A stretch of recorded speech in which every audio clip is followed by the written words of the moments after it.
मैं शंभू कुमार सिंह और आप देख रहे हैं नेशनल दस्तक। ओपिनियन पोल और एग्जिट पोल क्यों होता है, क्यों किया जाता है, इसका क्या असर पड़ता है, इस पर बात करेंगे। और क्या एग्जिट पोल में जो दिखाया जा रहा है कि तेजस्वी यादव को बहुमत आ रहा है, वही ओपिनियन पोल में दिखाया जा रहा था कि एनडीए को बहुमत आ रहा है। तो दोनों में वही चैनल क्यों अलग अलग बात कर रहे थे। जब ओपिनियन पोल दिखाया जा रहा था तो नीतीश बीजेपी जीत रहे थे, अब एग्जिट पोल दिखाया जा रहा था तो तेजस्वी यादव जीत रहे हैं। और उससे भी बड़ी बात है कि इस देश के जनरल कैटेगरी लोगों की चालाकी देखिए, चाहे वो पत्रकार हो, चाहे नेता हो, चाहे वो जनता हो, किस तरह से बिहार में नीतीश कुमार को दोषी ठहराया जा रहा है, जबकि 30 से ज्यादा केंद्रीय मंत्री, प्रधानमंत्री, टीवी, अखबार सब बीजेपी की तरफ से चुनाव लड़ रहे थे। बिहार के हर एक अखबार, हर एक बैनर पोस्टर, हर एक होर्डिंग, हर एक शहर को नरेंद्र मोदी के नाम से पाट दिया गया था।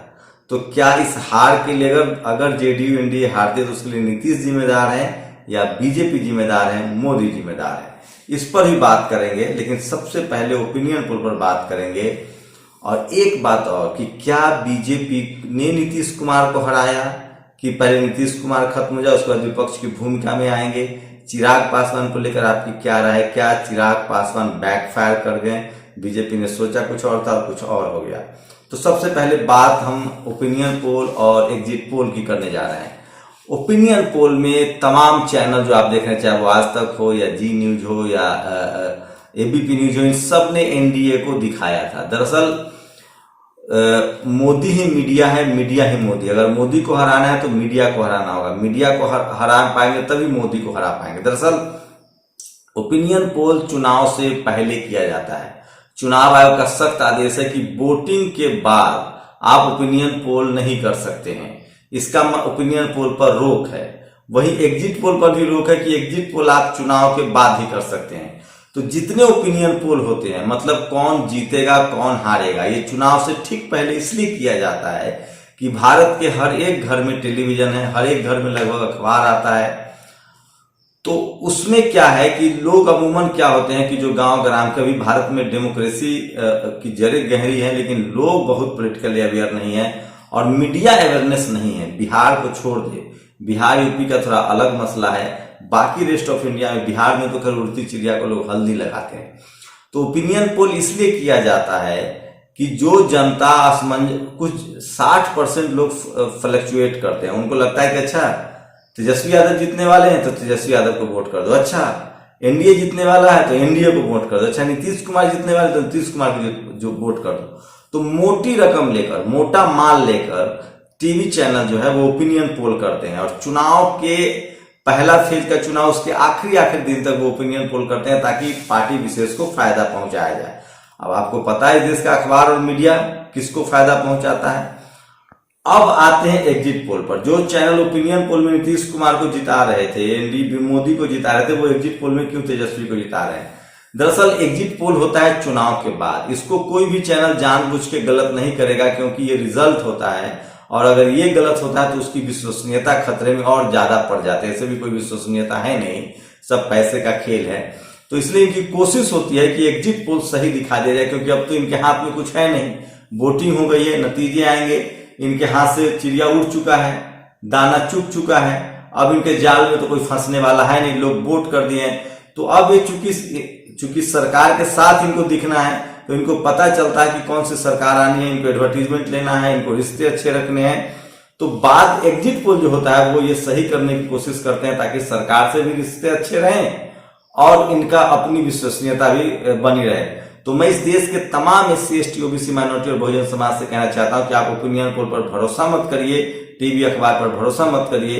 ये सिर्फ आपके नेताओं को, लालू, मुलायम, अखिलेश, तेजस्वी, सबको बदनाम करते हैं और आपके नजरों में ही कटघरे में खड़ा करते हैं। अब सोचिए बीजेपी और सवर्ण जनरल कैटेगरी के लोग कितने शातिर हैं, वो इस हार के लिए नीतीश कुमार को जिम्मेदार ठहरा रहे हैं। अरे भाई अखबार में मोदी जी, टेलीविजन में मोदी जी, 12 रैली मोदी जी, प्रधानमंत्री मोदी जी, 30 मिनिस्टर मोदी जी, 30 हेलीकॉप्टर मोदी जी के, एक नीतीश कुमार को क्या। तो ये SC ST OBC और खासकर नीतीश कुमार OBC को समझना चाहिए कि जो पार्टी नीतीश कुमार का नहीं हुआ वो OBC का कैसे होगा। तो ये आपको समझना पड़ेगा। तो नीतीश कुमार थे कि थोड़ा बहुत आपके लिए स्पेस था, आरक्षण 33% लागू हुआ, मैं फिर कह रहा हूं, बिहार नहीं पूरे देश में बहुजनों को लीडरशिप लेनी होगी। कहीं नीतीश कुमार, कहीं मायावती, कहीं तेजस्वी यादव, कहीं हेमंत सोरेन। आपको जनरल कैटेगरी के लीडरशिप में कुछ नहीं मिलने वाला है। तो ये बात आपको समझनी पड़ेगी। और 100 में 85 आपकी संख्या, तो आपके पास लीडरशिप होनी चाहिए। दूसरी बड़ी बात है कि जानबूझकर नीतीश को खिलाफ ही चिराग पासवान का इस्तेमाल किया गया और चिराग पासवान की पार्टी भी लगभग खत्म हो रही है। ऐसे में अगर चिराग पासवान तेजस्वी यादव के साथ आ जाते हैं तो फिर बिहार में एक लंबा दौर चलेगा जिसमें SC ST OBC माइनॉरिटी की सरकारें होंगी और उनके लिए काम होगा।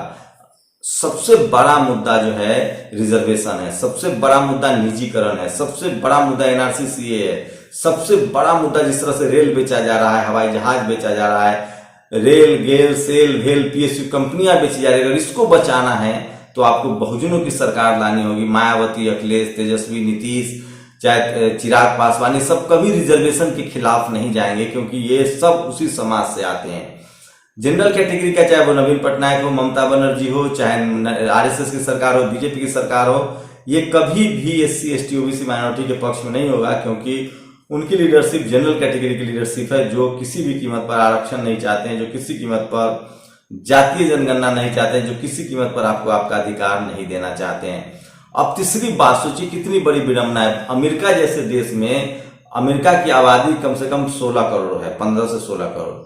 एक दिन में वोटिंग होती है, रिजल्ट 7 दिन में आता है। बिहार की आबादी 12 करोड़ है और 1 महीना चुनाव चलता है, 3 फेज चुनाव चलता है। ये सब कुछ जानबूझकर किया जा रहा है। दरअसल 412 सीट जीत के इंदिरा गांधी जब हत्या होती है तो 412 सीट जीत के राजीव गांधी सत्ता में आते हैं। और उसी दौर में माननीय कांशीराम साहब ने कहा था कि मैं राजीव गांधी को सड़क पर ला दूंगा और नारा दिया था, जिसकी जितनी संख्या भारी उसकी उतनी भागीदारी। और उसके बाद कांग्रेस EVM लेकर आई। तो EVM फ्रॉड है, ये आपको समझना पड़ेगा। और जब तक EVM है तब तक आप फेयर चुनाव का भरोसा नहीं। सोचिए, अमेरिका में जे बाइडेन 284 वोट के सीटों के साथ राष्ट्रपति बनने जा रहे हैं। वहां पोस्टल को बैलेट को लेकर कहा जा रहा है कि ये धांधली हुई है। खुद डोनाल्ड ट्रंप कह रहा है, जो कि राष्ट्रपति था वर्तमान में। तो सोचिए कि एक दिन में वहां वोटिंग होती है, 7 दिन काउंटिंग में लगता है। यहाँ 1 महीना में वोटिंग होती है और 1 दिन काउंटिंग में होता है। तो कौन ज्यादा होशियार है? तो मैं फिर कह रहा हूं, इस देश में जितने इंस्टीट्यूशन है जिसमें जातिवादी, मनुवादी, ब्राह्मणवादी लोग बैठे हुए हैं, एक ही सोच के लोग हैं और वो SC ST OBC माइनॉरिटी को अधिकार नहीं देना चाहते हैं। इसीलिए मैं कह रहा हूं कि इस देश में जब तक डाइवर्सिटी नहीं होगी, आरक्षण नहीं लागू होगा पूरी तरह से, जब तक सोशल जस्टिस नहीं होगा, जब तक सभी लोगों को समान उसकी संख्या के हिसाब से भागीदारी नहीं दी जाएगी, तब तक इस देश में न्याय व्यवस्था ठीक नहीं होगी। तो इसीलिए ओपिनियन पोल किया जाता है और इसीलिए एग्जिट पोल किया जाता है। तो ओपिनियन पोल हमेशा किसी पार्टी को फायदा पहुंचाने के लिए किया जाता है, जो पैसा दे या जो ताकतवर हो या जो डराए या जिससे वैचारिक सहमति हो। तो सारे पत्रकार जनरल कैटेगरी के होते हैं, वो सारे के सारे टेलीविजन चैनल जो है वो जनरल कैटेगरी के होते हैं, सारे जनरल कैटेगरी लोग बीजेपी की मदद करते हैं, इसलिए ये सब ओपिनियन पोल में मदद करते हैं। एग्जिट पोल वो इसलिए सही दिखाते हैं क्योंकि जो सीएम बनेगा, जिसकी सत्ता है, उनसे उनकी नजदीकी होगी, तो अर्नब वाला हाल हो जाएगा। तो ये है एग्जिट पोल और ओपिनियन पोल में अंतर। वैसे बहुजन समाज को, SC ST OBC माइनॉरिटी को टीवी अखबार पर भरोसा ही नहीं करना चाहिए। तो एग्जिट पोल ठीक होता है, ओपिनियन पोल फ्रॉड होता है, फायदा पहुंचाने के लिए होता है। आप लोग की क्या प्रतिक्रिया, अपनी प्रतिक्रिया जरूर दीजिए। शुक्रिया। नेशनल दस्तक की आपसे गुजारिश है कि अगर इसको बचाना चाहते हैं तो नेशनल दस्तक को सब्सक्राइब करने के लिए रेड कलर के सब्सक्राइब बटन को दबाएं